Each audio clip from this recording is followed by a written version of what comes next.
안녕하세요. 저는 쌍둥이 손녀를 보고 있는 50대 할머니입니다. 여러분들 중에 저 같은 경험이 있으실까 싶어 몇 자 적어보려고 합니다. 한 여자아이와 10년 전에 연락이 끊어지고 말았는데 저와 다시 만날 운명이었는지 가족으로서 인연을 맺게 되니 이런 게 운명인가 싶더라고요.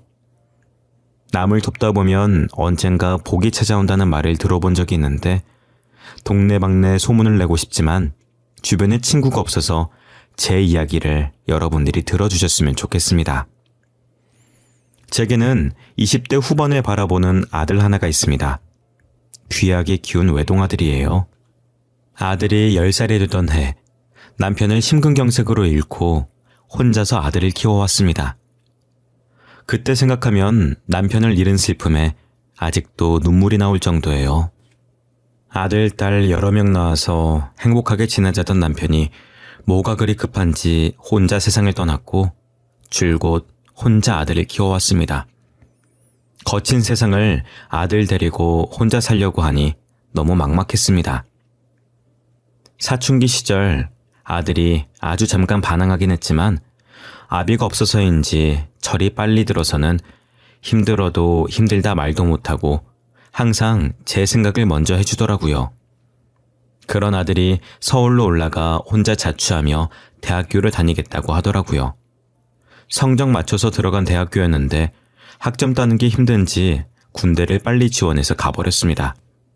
그리고 제대하고 나서 공부에 손을 놔버리는 건 아닐까 걱정이 되기도 했는데 어째 자격증을 이것저것 따놓더니 졸업하고 공기업에 떡하니 붙더라고요. 이제 아들이 장가만 가면 더 이상 걱정은 없겠다 싶었습니다. 그런데 저한테 유일한 가족이 아들인지라 빨리 장가를 보내고 싶진 않았어요. 하지만 자식은 부모 팔자를 따라간다고 26살에 결혼을 하겠다며 여자를 집으로 데리고 오겠다고 통보하더라고요. 부모 마음 다 똑같겠지만 제 아들 심성이 여린 탓에 걱정을 많이 했습니다. 연애를 좀 더 해봐라. 배우자는 신중하게 골라야 된다며 며칠을 설득했죠. 사실 며느리를 잘못 들여서 패가 망신한 사연도 많이 듣다 보니 덜컥 겁이 났습니다. 아들은 확신에 차서는 꼭 이 여자 아니면 안 되겠다며 되려 저를 설득했죠. 결국 제가 어떤 여자인지 얼굴이나 보고 판단하기로 했습니다. 제가 피아노 학원을 운영하고 있었는데 학원은 주말에도 하기 때문에 시간을 맞추기가 어려웠어요. 그래도 서울에서 부산까지 내려온다는데 멀리서 오는 손님을 기다리게 할 수가 없어서 학원 문을 하루만 닫고 며느리 될 사람을 만나게 되었습니다. 아들이 도착했다고 하길래 주차장까지 내려가서 마중 나갔는데 아들 옆에 서 있던 여자가 눈이 휘둥그레져서는 제 얼굴을 뚫어져라 보더라고요. 그리곤 어찌나 부침성이 좋던지 저를 보자마자 달려와서 제게 안기더라고요. 뭐 이런 당돌한 아가씨가 다 있나 싶어서 살짝 떼어내고 인사를 했습니다. 그런데 저를 꼭 붙잡고 훌쩍거리는 게 우는 것 같았어요. 갑작스러운 행동에 저와 아들은 당황해서 어쩔 줄 몰라 하고 있었습니다. 자리에서 10분을 울던 아가씨는 그제서야 진정이 되었는지 저에게 웃으며 말을 걸었어요. 선생님, 저 정말 모르시겠어요? 저 어디서 본 적 없어요? 글쎄요, 우리가 어디서 봤으려나? 아, 혹시 우리 학원 학생이었나? 그런데 학생이 한둘이 아니라서 제가 기억을 못하겠네요. 미안해서 어쩌나. 선생님, 제 얼굴 한번 자세히 봐보세요. 진짜 떠오르는 얼굴 없어요? 옛날에 선생님이 저 되게 이뻐하셨었는데 저 약간 서운해지려고 해요. 잠깐만 가만 보자. 누가 생각나는 것 같긴 한데 누구더라? 어머, 혹시 너 지영이 아니니? 지영이 맞아? 10살 때 우리 학원 다니던 지영이니? 네, 맞아요. 저 그때 지영이에요. 선생님이 저 공짜로 피아노 가르쳐주시고 그러셨잖아요. 이게 얼마만이에요. 이렇게 만날 줄은 몰랐는데 너무 신기해요. 여자의 얼굴을 살펴보니 옛날에 알던 얼굴이 살짝 남아있더라고요. 그리고 그 아이는 제가 늘 가슴 한켠에 품고 그리워하던 아이였습니다. 당시 저는 남편과 함께 서울에서 피아노 학원을 운영했었어요. 나름 위치도 좋고 제 입으로 말하긴 그렇지만 저와 남편이 잘 가르친다고 소문이 나서 저희 학원에 등록한 학생들이 많았습니다. 저희 둘 다 이름 있는 음대를 나와서 다른 학원 선생님들보다 실력이 좋다고 자부할 수가 있었어요. 원래 친구나 남편처럼 주변 사람들과 같이 일하면 무조건 싸움이 일어난다고 하는데 저와 남편은 부부 금슬이 워낙 좋았던 터라 서로를 이해하고 살아서 싸울 일이 전혀 없었습니다. 부부 금슬은 좋았지만 이번 생에 연이 짧았는지 남편은 아들이 10살이 되던 해 심근경색으로 세상을 떠나고 말았죠. 제가 한참 우울해 있을 때 저희 학원 앞에 한 여자아이가 기웃거리고 있더라고요. 사람을 차림새만 보고 판단하면 안 되지만 아이의 옷이 다 뜯어져 있고 꾀죄죄한 게 피아노를 배울 형편은 아닌 것 같았습니다. 아이가 계속 피아노 치고 있는 친구들을 보며 부러워하길래 배우고 싶어 하는 것 같아서 아이한테 안으로 들어오라고 손짓을 했습니다. 제가 갑자기 부르자 지레 겁을 먹은 것인지 아기 고양이처럼 도망을 가더라고요. 괜히 나섰다가 아이에게 겁만 준 것 같아서 너무 미안했어요. 이틀 뒤 아이는 다시 저희 학원에 나타났고 그때처럼 앞에서 기웃기웃거리고 있는 거예요. 저는 다시 한번 용기를 내서 피아노를 가르쳐 주겠다고 말했죠. 그랬더니 입구에서 망설이다가 이내 우물쭈물거리면서 들어오더라고요. 피아노 배우고 싶어서 그러고 있었냐고 하니까 고개를 끄덕거리더라고요. 저희 아들과 나이가 비슷해 보이길래 몇 살이냐고 물었는데 아들이랑 동갑인 거였습니다. 아들이랑 동갑이라고 그러니 괜시리 더 마음이 갔던 것 같아요. 부끄러워하는 아이한테 과자도 쥐어주고 피아노도 구경시켜주면서 친해진 다음에 피아노 의자에 앉혀서 하나 둘 가르치기 시작했습니다. 어떤 날은 아이가 제 얼굴, 정확히는 제 눈을 빤히 쳐다보는 거예요. 계속 쳐다보길래 얼굴에 뭐 묻었냐고 하니 고개를 좌우로 흔들더라고요. 아니요, 안 묻었어요. 그런데 선생님은 왜 입은 웃고 있는데 눈은 울고 있어요? 눈이 엄청 슬퍼 보여요. 금방이라도 눈물이 떨어질 것 같아요. 선생님은 선생님한테 아주 슬픈 일이 있어서 그래요. 선생님 신랑이 얼마 전에 하늘나라를 갔거든요. 그래서 지금 선생님 마음이 너무 아파요. 그래도 우리 지영이 걱정하지 말라고 선생님이 웃는 거예요. 선생님, 슬플 땐 울어도 된대요. 저희 엄마가 그러는데 슬플 때 안 울면 나중에 속에서 곱는데요. 굶으면 나중에 흉터가 생겨서 다 나아도 상처가 영원히 안 주어진대요. 그래서 그냥 시원하게 울래요. 저는 눈이 슬퍼 보인다는 아이의 말이 무슨 일 있냐는 말로 들렸습니다. 그래서 남편이 세상을 떠났다고 말을 했고 아이는 슬플 때 참지 말고 울라면서 제 등을 토닥거리더라고요. 아저씨는 하늘이 좋아서 혼자 비행기 타러 간 것 같다고 선생님 태워주려고 미리 가서 연습하고 있는 거라고. 아이 같으면서도 아이 같지 않은 말을 저에게 했습니다. 저는 아이의 말에 다른 학생들이 보든 말든 신경도 안 쓰고 울었던 것 같아요. 아이는 조그만 손으로 저의 등을 살짝 토닥거리면서 달래더라고요. 그날 이후로 아이는 제게 특별한 존재로 느껴졌습니다. 그런데 학원에 하루도 빠짐없이 왔던 아이가 한 달 동안 학원에 오질 않는 겁니다. 혹시 아파서 안 온 건 아닐까 걱정하고 있을 때쯤 다른 학부모들의 대화를 듣고 그 아이의 행방을 알 수가 있었어요. 원래 아이가 아빠 없이 엄마랑 단 둘이서 살고 있었는데 아이 엄마가 안타깝게 병으로 세상을 떠나는 바람에 혼자 시설로 보내졌다고 하는 겁니다. 그 말을 듣고 그날 저녁 동네 아동센터에 찾아가서 물어봤지만 그 아이는 없었어요. 원장님 말로는 시설도 자리가 있어야 들어갈 수가 있는 건데 여기엔 들어올 자리가 없다고 아마 다른 지역으로 보내졌을 거라고 하더라고요. 연락처도 모르고 이렇게 한순간에 아이를 못 보게 되니 저도 모르게 슬퍼졌습니다. 저는 남편도 잃고 아이도 떠나버려서 이 동네가 저와는 맞지 않는다는 생각을 했어요. 서울 곳곳엔 남편과의 추억들이 많았고 이참에 서울 말고 아들과 함께 바다가 있는 부산으로 가야겠다고 생각했습니다. 그렇게 초등학교 근처에 새롭게 피아노 학원을 운영하면서 쭉 살아왔었죠. 먹고 살기 바쁜 와중에도 가끔 그 아이를 떠올리곤 했었는데 이렇게 다시 만나게 될 줄은 몰랐어요. 그것도 아들과 결혼할 사이로 말입니다. 어떻게 컸을까 상상도 많이 해봤었는데 제가 상상했던 것보다 훨씬 더 잘 자라줬더라고요. 예전에 꾀죄죄했던 모습은 온데간데 없고 키도 훤칠하고 이쁜 게 서울 아가씨가 다 됐습니다.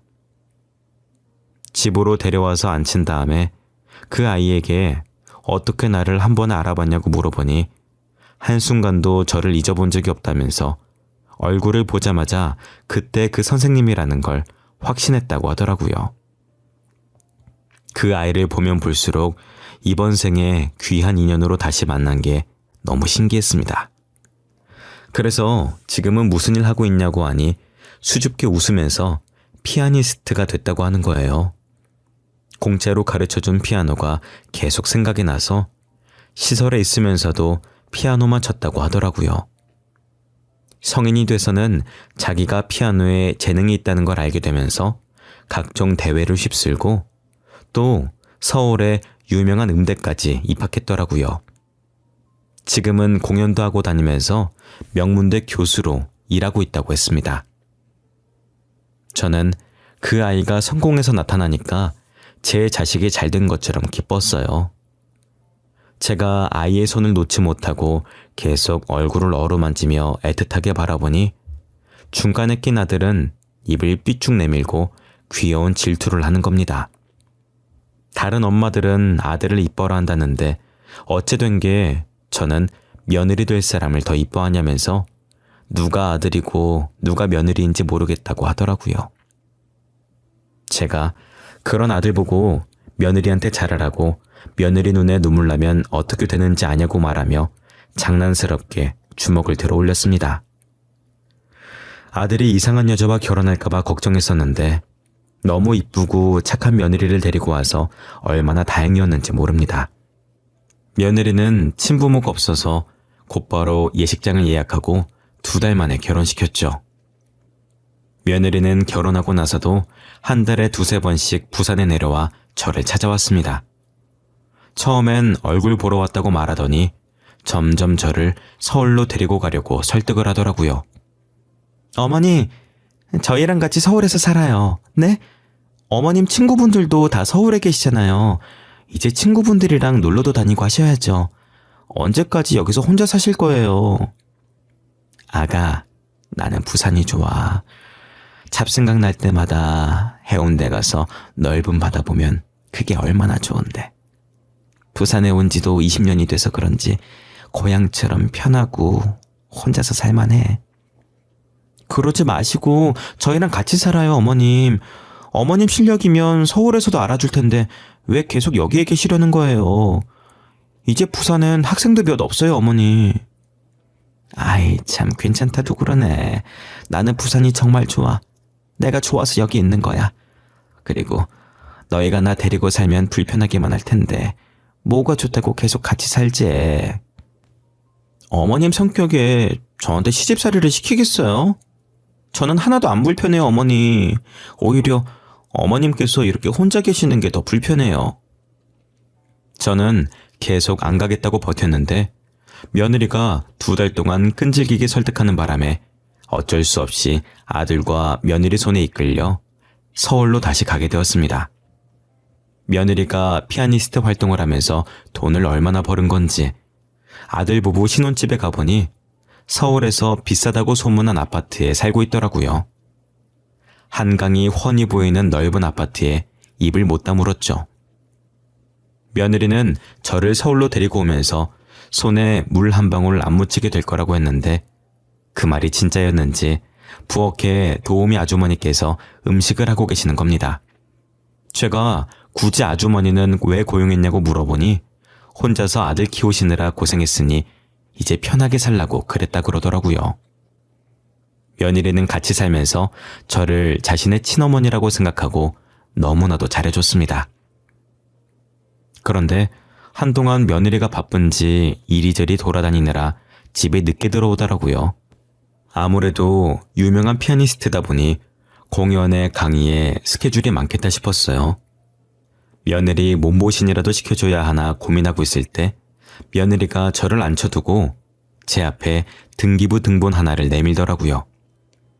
그걸 왜 나한테 주냐고 물으니 며느리는 웃으면서 그 건물 이제 저한테 넘길 거라고 하더라고요. 깜짝 놀라서 물었습니다. 아니 아가, 이걸 왜 나한테 주는 거야? 내가 무슨 자격이 있다고. 괜찮으니까 이런 거 안 줘도 돼. 어머님, 이제 그 건물 어머님 거예요. 어머님 피아노 학원이요. 저 그 건물 따내려고 엄청 고생했어요. 밤낮 할 것 없이 뛰어다녔다니까요. 아휴, 그러면은 너가 그동안 집에 늦게 들어오고 한 게 다 이것 때문이었어? 가뜩이다 너 공연이다 강의다 바쁠 텐데 뭐하러 없는 시간 쪼개서 이런 걸. 저 없는 시간 쪼갠 거 아니에요. 남은 시간을 유용하게 잘 활용한 거죠. 여기 위치 진짜 좋아요. 저희 집에서 5분 거리인데다 근처에 중학교, 고등학교 다 있더라니까요. 알고 보니 그동안 며느리가 집에 늦게 들어온 게 저에게 피아노 학원을 차려주려고 좋은 자리가 있는지 알아보러 다니느라 그런 거더라고요. 며느리가 계약한 건물은 집 근처에다 중학교, 고등학교 같이 있어서 입시 준비하는 아이들이 오기에 딱 알맞은 위치에 있었어요. 며느리는 아직 제 나이가 창창하니까 몇 년은 더 할 수 있을 거라고 하더라고요. 사실 제가 부산에 있던 피아노 학원을 정리하면서 시원섭섭한 마음에 몇 번이나 다시 둘러봤었는데 며느리가 그걸 보고 계속 신경을 쓰고 있었나 봐요. 저를 위한 며느리의 마음이 너무 따뜻했고 고마웠습니다. 저를 위해 피아노 학원을 차려준 것도 고마운데 자신이 직접 피아노 학원 홍보도 해줬죠. 며느리는 인근 학부모들이 가입되어 있는 카페에 자기를 피아니스트로 만들어준 선생님이 이 학교 근처에 학원을 내기로 했다며 실력이 좋다고 글을 올렸더라고요. 며느리가 홍보한 덕분에 입시 준비 중인 자식을 둔 부모는 너도 나도 저를 스카우트하려고 혈안이 가득했고 제 수업 시간은 부르는 게 값이었습니다. 게다가 가끔 며느리가 직접 저희 학원을 방문해서는 실력 있는 아이들을 봐주기도 했어요. 그게 소문이 나면서 우리 학원은 가고 싶어도 못 가는 학원이 되어버렸죠. 며느리 덕에 저희 학원이 승승장구하면서 이젠 행복한 일만 남았다고 생각했었는데 반년도 되지 않아서 제게 큰 위기가 찾아왔습니다. 한창 아이들을 가르치고 있을 때 휴대폰으로 부재중 통화가 10건이나 와 있더라고요. 저는 수업할 땐 휴대폰을 보지 않는 편이라 원장실에 두고 다녔었거든요. 더군다나 모르는 번호라서 받지 않으려고 했었는데 몇 번이나 울리는 전화에 급한 일인 것 같아 받았는데 어떤 남자가 울면서 제게 어떡하냐는 말만 반복하더라고요. 저는 요즘 유행한다던 보이스피싱인 줄 알고 화내면서 끊으려고 했거든요. 저기요? 누구세요? 혹시 전화 잘못 거신 건가요? 계속 어떡하냐고만 말하시면 저보고 뭐 어쩌라는 말이에요? 엄마, 나 전화 잘못 건 거 아니야. 혹시 엄마 가진 돈 좀 있어? 나 친구한테 돈을 다 날려버렸어. 친구 찾으러 돌아다니다가 폰까지 잃어버려서 모르는 사람 전화 빌린 거야. 요즘 보이스피싱은 목소리도 잘 따라하네. 저 가진 거 없어요. 통장 잔고도 58원밖에 없는 사람이에요. 죄송하지만 사람 잘못 골랐어요. 엄마, 나 지홍이라고. 장난치는 거 아니라니까? 나 진짜 지금 급하게 돈 필요해. 친구한테 사기당했어. 당장 변호사 선임해서 내 돈 들고 튄 놈 잡아야 된다고. 뭐? 너 진짜 우리 지용이야? 아니, 너 어쩌다가 사기까지 당한 거야? 지영이는 알고 있는 거야? 아니, 무서워서 지영이한테 말 못했어. 엄마한테 말하는 것도 엄청 고민하다가 말하는 거야. 나 진짜 어떡해, 엄마. 지영이가 알면 이혼하자고 하는 거 아니야? 나 지영이랑 이혼하기 싫어. 알고 보니 아들은 좋은 투자권이 있다는 친구의 말만 믿고 제대로 알아보지도 않고 가진 돈 모두 투자를 했다가 친구한테 배신을 당했다고 하더라고요. 제가 아들에게 가족 간에도 돈 거래하는 거 아니라고 입이 닳도록 이야기를 했는데 투자한 돈에서 5배는 불릴 수 있다는 친구 말에 속아 넘어가서 돈을 다 날린 거였습니다. 자기가 저지른 짓이니 자기가 어떻게든 수습해 보려고 며칠간 혼자서 도망간 친구를 찾아다녔었나 봐요. 친한 친구한테까지 작정하고 돈 들고 튄 사람을 무슨 수로 찾겠어요. 결국엔 친구도 못 찾고 친구 찾아다니느라 뛰어다니면서 휴대폰도 잃어버리는 바람에 어쩔 수 없이 모르는 사람 휴대폰으로 전화를 한 거였습니다. 곧 죽어도 며느리한테는 말해 못하겠다고 저한테도 절대 말하지 말라고 신신당부를 하더라고요. 며느리가 알면 그날로 갈라서야 한다고 아들 이혼하는 꼴 보기 싫으면 가만히 있으라는 겁니다. 저는 그런 아들에게 한심하다고 혀를 찾고 며느리에게 말하겠다고 하고 전화를 끊었습니다. 아들과 전화를 끊고 며느리에게 전화를 했더니 강의 중인지 전화를 안 받더라고요. 그래서 간단하게 아들이 사기를 당해서 돈을 날렸고 폰도 잃어버려서 연락이 안 될 거라고 강의 끝나면 저한테 전화를 달라고 문자를 남겼습니다. 문자를 남긴 지 2분 만에 며느리한테 다시 전화가 왔더라고요. 어머님, 방금 문자 그거 뭐예요? 그이가 사기를 당했다니요. 어머님은 어떻게 하셨어요? 폰은 또 어쩌다 잃어버렸대요? 네? 너 지금 수업할 시간 아니니? 아직 끝나려면 한참 멀은 거 아니야? 이렇게 나랑 통화해도 되는 거니? 어차피 학생들 지금 영상 보고 있어서 잠깐 통화 가능해요. 아니 근데 이게 무슨 일이에요? 사기를 당했다니? 아휴, 말도 마라. 나도 처음엔 모르는 번호로 전화 왔길래 보이스피싱인 줄 알았어. 너한테 말하면 이혼하자고 할까봐 무서워서 말도 못하겠다고 어찌나 울던지.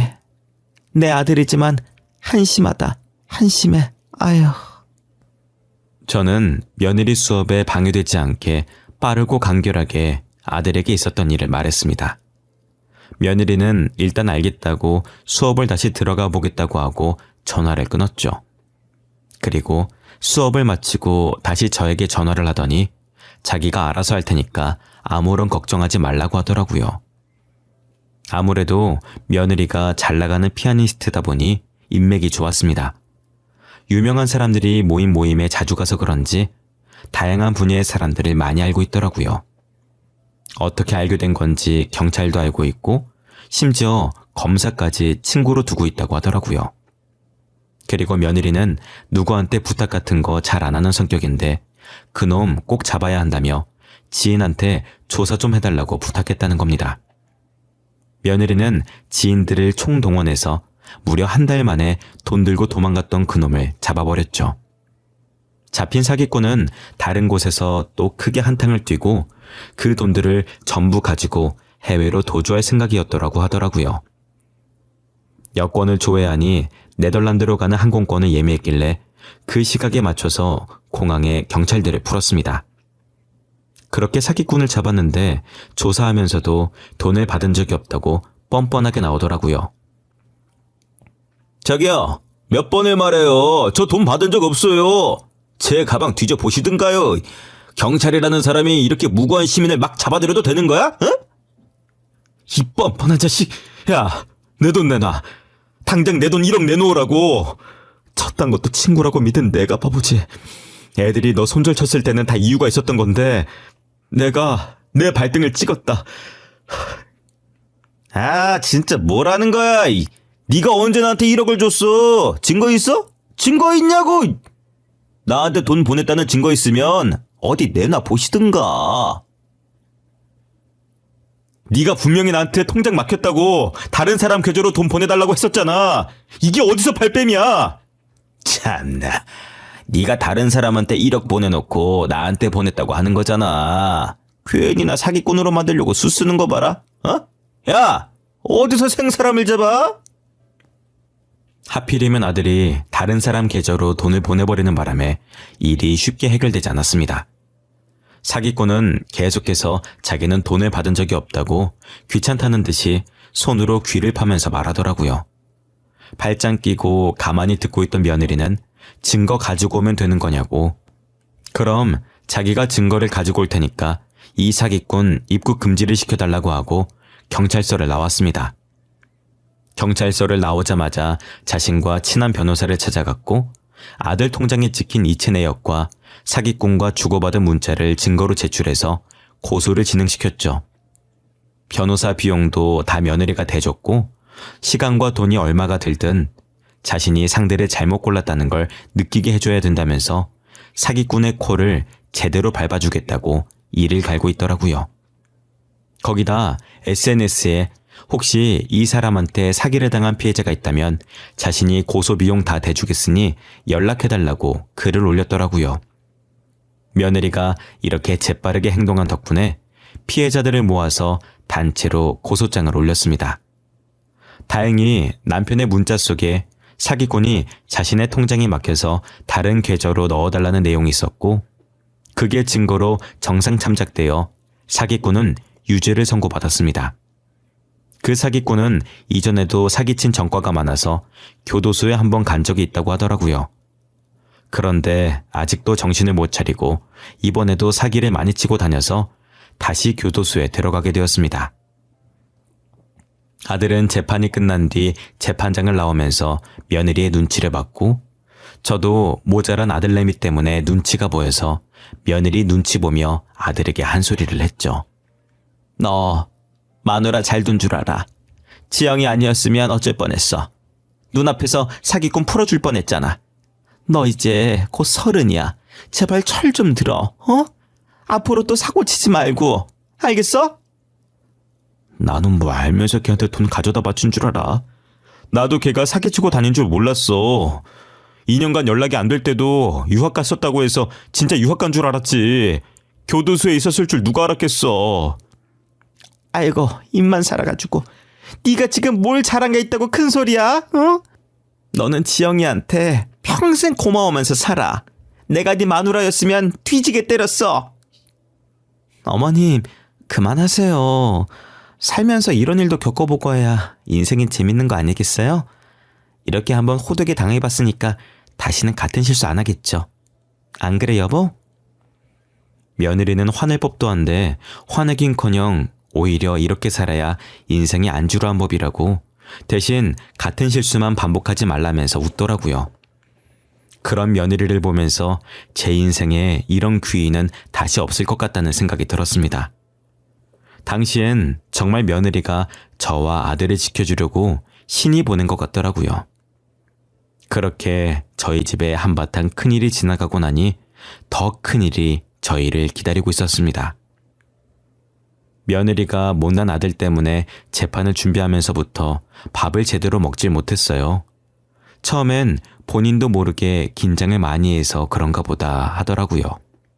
그런데 재판이 끝나고도 제대로 먹질 못했고 조금만 먹어도 바로 토를 하더라고요. 제 자식 같은 며느리가 아프니 저도 걱정이 이만저만이 아니었습니다. 병원 좀 가라고 했는데도 며느리는 괜찮다면서 병원도 안 가고 수업을 하더라고요. 그래서 약이라도 지어 먹어보려고 유명한 한의원에 며느리를 데려갔습니다. 한의사는 며느리의 진맥을 짚어보다가 갑자기 쓰고 있던 안경을 벗더라고요. 그러다 고개를 갸웃거리면서 다시 진맥을 짚더니 저희를 보고 살짝 웃는 거였습니다. 며느리와 저는 그런 한의사의 반응에 당황해하면서 눈치만 보고 있었는데 며느리 보고 임신 축하한다고 말하더라고요. 저희 둘 다 뜻밖의 소식에 순간적으로 너무 놀라서 소리를 질렀다가 입을 막아버렸네요. 한의원에서 나와서 근처 산부인과를 갔더니 임신 6주차에 무려 쌍둥이라고 하더라고요. 저희는 이 소식을 아들에게 알렸고 아들은 좋아서 이리저리 뛰어다니며 난리였습니다. 네 마누라 뱃속에 6주 된 애기들이 있단다. 이게 무슨 의미인지 알지? 너 이제 아빠 됐다는 말이야. 그러니까 딴 생각하지 말고 지영이 옆에만 붙어 있어. 알았어? 엄마가 그러지 않아도 평생 지영이 옆에서 안 떨어지려고 했거든? 엄마는 이제 잔소리 좀 그만해. 애들 태어나서도 나한테 잔소리 할 거야? 나도 이제 다 컸어. 다 컸다는 애가 그런 사고를 쳤어? 이제 애도 있는데 앞으로 진짜 사고 치고 다니면 안 된다. 응?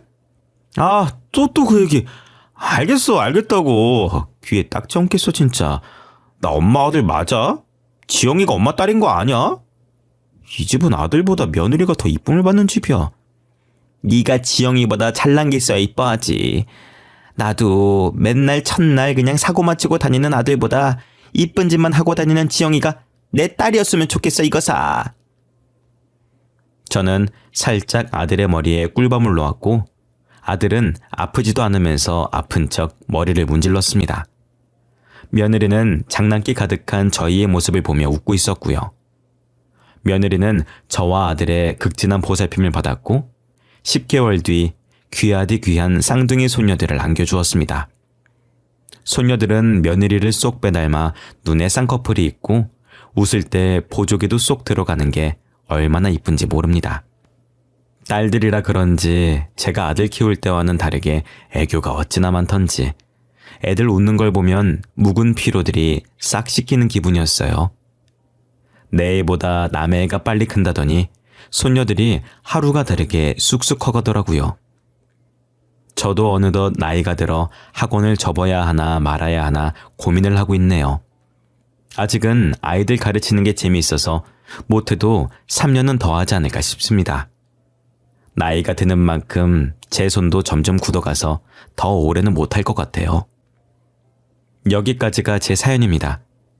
정말 특이한 인연이죠? 옛날에 제가 어린 며느리를 모른 척했다면 이런 귀한 인연까지 못 왔을 것 같습니다. 그 어린 게 어른인 저를 보듬어 줄 때부터 알아봤어야 했는데 하나밖에 없는 아들이 귀한 인연을 다시 이어준 것 같아서 그저 신기하기만 합니다. 손녀가 쌍둥이라 힘이 들긴 하지만 하루하루가 정말 행복합니다. 먼저 간 남편도 하늘에서 웃고 있을 것 같습니다. 여러분들도 앞으로 행복한 일만 기다리기를 바라겠습니다. 감사합니다.